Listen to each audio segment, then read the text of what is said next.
आज की कहानी है एक बोरी गेहूँ। चंपक बाल कहानी। प्रताप नगर एक बहुत ही संपन्न राज्य था। वहाँ के राजा बहुत ही प्रतापी थे और प्रजा का पूरा ख्याल रखते थे।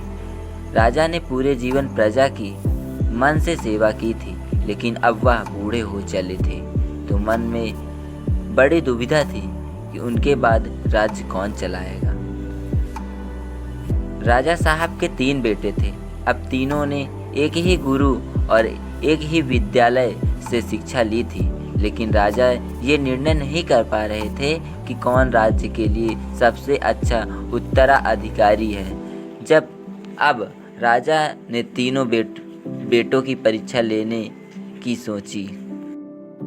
एक दिन राजा ने सुबह सुबह सभी पुत्रों को बुलाया और उन सबको एक एक बोरी गेहूं देते हुए कहा कि मैं और तुम्हारी माता तीर्थ यात्रा पर जा रहे हैं। हमें वापस आने में 1 वर्ष से भी ज़्यादा लग सकता है। तुम तीनों की ये जिम्मेदारी है कि अपने हिस्से के गेहूं को संभाल कर के रखना, और जब मैं वापस लौटूं तो तुमको ये गेहूं की बोरी वापस लौटानी है।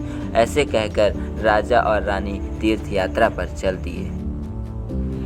सबसे बड़े बेटे से सोचा, ये गेहूं की बोरी पिताजी को वापस लौटानी है, इसमें तो तिजोरी से बंद कर देता हूँ। अब पिताजी आएंगे तो वापस दे दूंगा। यही सोचकर उन्हें गेहूं की बोरी तिजोरी में रखवा दी, ताकि एक दाना भी इधर उधर ना हो।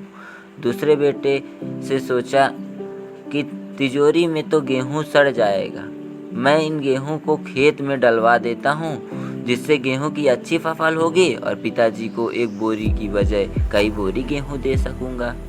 अब उसने ना गेहूं के लिए अच्छा खेत देखा और ना ही अच्छा उपजाऊ जमीन देखी, और ना ही खेत की घास फूस को साफ कराया। बस ऐसे ही एक बंजर जमीन पर गेहूं डलवा दिए और कभी उनकी देखभाल करने नहीं आया। उसे लगा कि अब अपने आप फसल आ जाएगी। तीसरा बेटा ज़्यादा समझदार था। उसने अपने मित्र के साथ मिलकर एक अच्छा खेत देखा जो बहुत उपजाऊ था। फिर उसकी मिट्टी बदलवाई, वहाँ घास फूस की सफाई करवाई और फिर विधि अनुसार गेहूं के दाने खेत में बो दिए। पूरी लगन और मेहनत से खेत की हिफाजत की, समय पर खाद पानी सब कुछ दिया। साल भर बाद पहली फसल आई। उसने फिर से उसे बोया, फिर और अन्न उपज खेत खलिहान लहलहाने लगा। राजा यही कोई 3 वर्ष बाद वापस आया। तीनों पुत्रों को देखकर बड़ी प्रसन्नता हुई। साथ ही मन में इच्छा थी ये जानने की कि बेटा ने गेहूं के साथ क्या किया।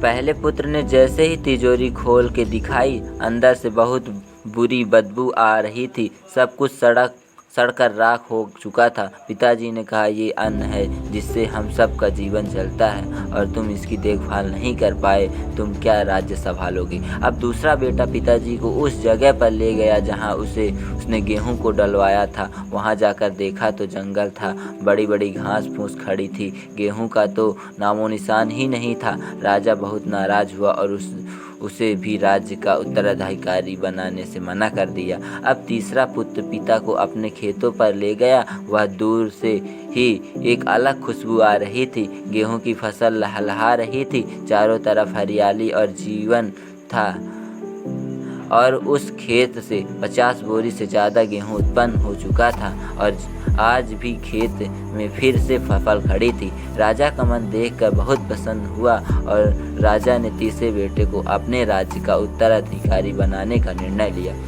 दोस्तों, उस राजा की तरह भगवान ने भी हमें कुछ गेहूं संभाल के रखने को दिया। वो गेहूं है हमारा जीवन, जिसे हम बेकार के कामों में नष्ट कर देते हैं। ईश्वर ने जीवन दिया कि दुनिया का विकास करना, अपने ज्ञान को बढ़ाना और उसे बांटना, लेकिन हम अज्ञानी लोग इस जीवन को सड़ा देते हैं, और अंत समय जब ईश्वर पूछता है कि जीवन में क्या किया, तो जवाब होता है, शून्य, कुछ नहीं। अपने मन की ज़मीन को साफ करिए, उसमें जो घास फूस है वो हटाइए, मन में जो ईर्ष्या, गुस्सा और व्यसनों को हटाइए और अच्छाई के बीज बोइए। फिर ईश्वर आपसे बेहद खुश होगा। धन्यवाद मेरे प्यारे दोस्तों।